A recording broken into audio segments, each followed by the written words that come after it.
Sir, may I come in? Yes, come in. Sit down, please. Thank you, sir. Sir হঠাৎ emergency ডাকলেন? তোমার কি অবস্থা বলো? ভালো স্যার, ফিনল্যান্ডের প্রজেক্টটা নিয়ে কাজ করছি, প্রোগ্রেস ভালো। গুড। মিম, তোমাকে একটা জরুরি দরকারে তোমাকে আমি ডেকেছি। তোমার সমস্ত কাজগুলা তোমার এসিস্ট্যান্টদেরকে বুঝিয়ে দাও। কেন স্যার? তোমাকে এর চেয়ে বড় দায়িত্ব দেওয়া হচ্ছে। এসকে আহমেদ স্যার ঢাকা অফিসে 15 দিনের জন্য আসছে, তুমি কি সেটা জানো? আহমেদ স্যার মানে আমাদের ইউরেশিয়া রিজিয়নের director? Sir, is it true? Yes, sir আসছে। তুমি এই 15 দিন স্যারকে অ্যাসিস্ট করবে। আমাদের সমস্ত ফ্যাক্টরিগুলো উনি ভিজিট করবেন আর ব্যবসার উন্নয়ন নিয়ে কাজ করবে। স্যার, এটা তো আমার জন্য অনেক বড় অ্যাচিভমেন্ট। ইয়েস, স্যার চেয়েছিলেন ঢাকা অফিসের সবচেয়ে কর্মঠ এবং মেধাবী অফিসারকে ওনার সাথে যেন কাজ করতে দেওয়া হয়, তাই আমি তোমাকে এই দায়িত্ব দিচ্ছি। স্যার, আমি আপনার কাছে কৃতজ্ঞ। Thank you very much sir. Ahmed স্যারকে এতটা কাছে পাচ্ছ, তুমি তোমার ট্যালেন্ট দেখাও। আই হোপ তোমার প্রমোশন পাক্কা। মনে রাখবে, আমার মতো আরো 15 জনের অধিক ম্যানেজার ওনার আন্ডারে কাজ করে। উনি রাতের ফ্লাইটে আসবে। আগামীকাল ভোরে আমাদের গেস্ট হাউসে 8টার মধ্যে তুমি স্যারের সাথে দেখা করবে। Okay sir. চাকরি জীবনের 3.5 বছর শুধু ওনার গল্পই শুনেছি, কখনো ওনাকে দেখিনি, ইভেন ছবিতেও না। স্যার, ওনাকে আমি চিনব কিভাবে? গেস্ট হাউসে ওনার অ্যাটেন্ডেন্স আছে, ওনার মাধ্যমেই তুমি স্যারের সাথে পরিচয় হয়ে নিবে। Thank you so much sir. আমি সবাইকে কাজ বুঝিয়ে দিচ্ছি, আপনি আমার জন্য দোয়া করবেন স্যার। আসসালামু আলাইকুম। ওয়ালাইকুম আসসালাম।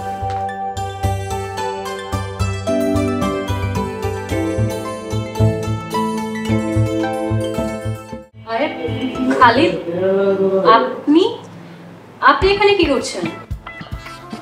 আমি মানে মিম, আপনি এখানে কি করছেন? আপনাকে দেখে বিস্মিত হলাম।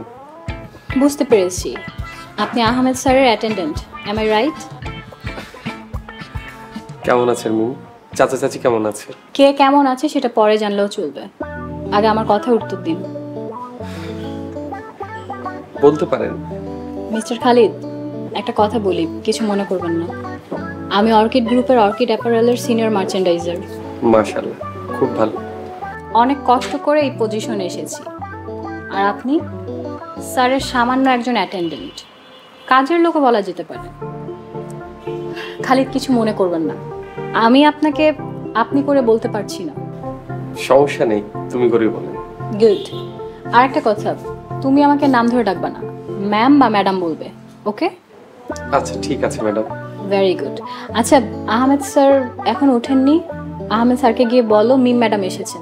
স্যার সারা জার্নি করে মাদ্রিদ থেকে এসেছেন তো, বিশ্রাম নিচ্ছেন। এই, তুমি কি আমাকে কফি খাওয়াতে পারো? বসে বসে কফি খাই। আচ্ছা ঠিক আছে, বসেন, আমি কফি নিয়ে আসছি।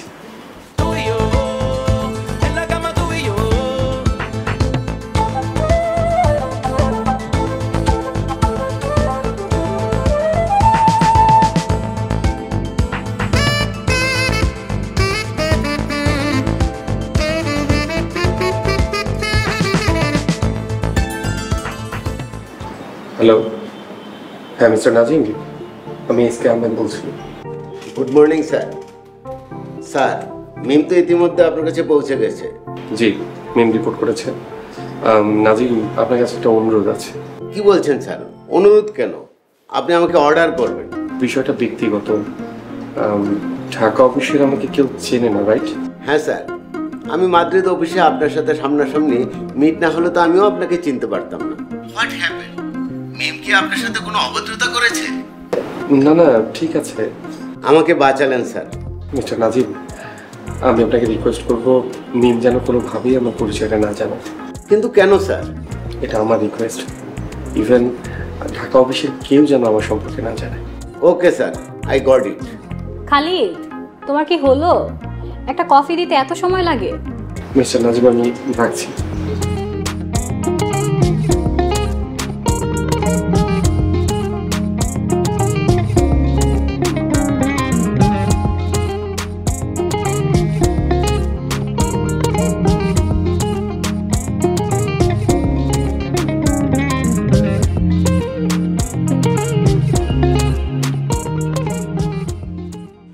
বাহ খালিদ, তুমি তো বেশ ভালো কফি বানাও।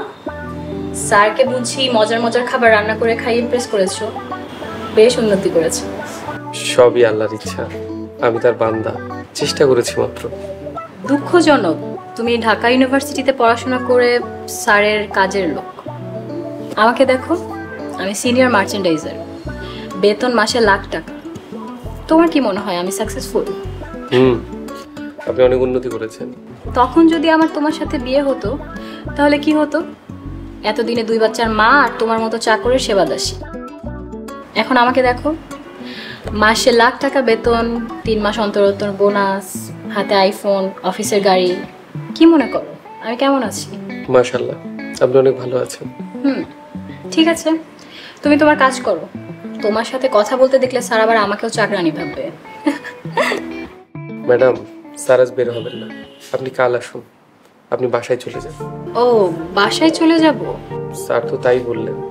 ওকে খালিদ, তুমি ভালো থেকো, আর তোমার কফির জন্য ধন্যবাদ। আচ্ছা খালিদ, তুমি কি বিয়ের সাথে কিছু করেছো? তোমার বেবি কয়টা? না ম্যাডাম, বিয়েটা আসলে এখনো করা হয়ে ওঠেনি। আচ্ছা খালিদ, নাও তুমি এটা রাখো। আরে ধরো, তোমার স্যার দেখবেও না জানবেও না। রাখো তো, আমি আসি। ম্যাডাম, আপনার বেবি কয়টা? শোনো খালিদ, আমি না তোমার মতো বুড়ো হয়ে যাইনি, আমার বিয়ের জন্য অনেক সময় পড়ে আছে। নাও ধরো, রাখো, আমি আসি।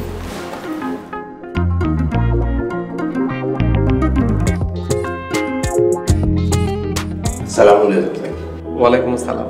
কেমন আছেন মিস্টার নাজিম? প্রায় 1.5 বছর পর দেখা হলো আমাদের। জি স্যার, আপনাকে দেখে খুব ভালো লাগছে। আপনি আগের মতনই আছেন।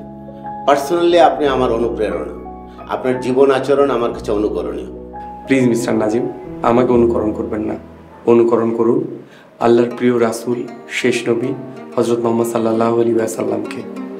আমি তাকে অনুকরণ করি, আপনি সরাসরি তাকে অনুকরণ করুন। দোয়া করবেন স্যার। স্যার, আপনার কিছু ফাইল দেখতে চেয়েছিলেন, নিয়ে এসেছি। নাজিম, অফিস ফাইল এগুলো বাহানা মাত্র। আমি তো দেশে এসেছি প্রিয় মাতৃভূমিকে দেখতে, খুব মিস করি এই দেশটাকে। ঠিক আছে, ফাইল আমি রেখে দিলাম, আমি রাতে দেখে নেব। Okay sir. স্যার, আরেকটা কথা, আপনি চাইলে মিমের পরিবর্তে আমি আপনাকে অন্য কাউকে অ্যাসিস্ট্যান্ট হিসেবে দিতে পারি। নো নিড, ওনাকে 15 দিনের ছুটি দিন। শুধু ওনাকে বলবেন প্রতিদিন যেন আমাকে একটু রিপোর্ট করেন, দ্যাটস অল।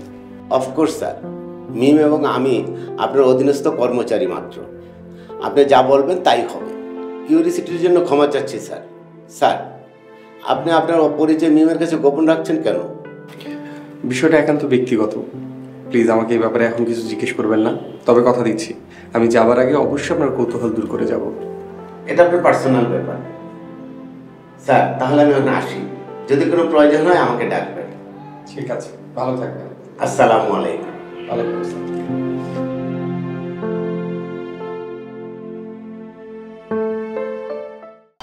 দেশ জুড়ে যে কোনো নম্বরে সর্বনিম্ন ক্যাশ আউট চার্জ শুধু নগদে।